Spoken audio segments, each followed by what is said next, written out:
नारोवाल में सैलाबी रेले में फंसे खवातीन और बच्चों समेत 50 अफराद को रेस्क्यू कर लिया गया।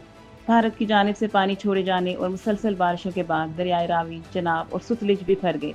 तीनों दरियाओं में पानी का बहाव खतरनाक हद को छूने लगा। शकरगढ़ के इलाके दजर मियां झंडा में खवातीन और बच्चों समेत 50 अफराद दरियाए रावी के सैलाबी रेले में फंस गए थे।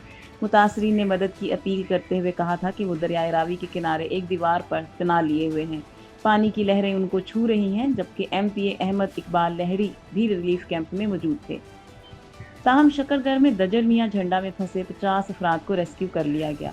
डिस्ट्रिक्ट इमरजेंसी ऑफिसर का कहना है कि नारोवाल में एमपीए अहमद इकबाल और साथियों को रेस्क्यू कर लिया गया। दरख्त गिरने और सड़कें सैलाबी पानी की नजर होने से दुश्वारी हुई। उन्होंने कहा कि मुसलसल तेज बारिश से रेस्क्यू ऑपरेशन में ताखीर हुई।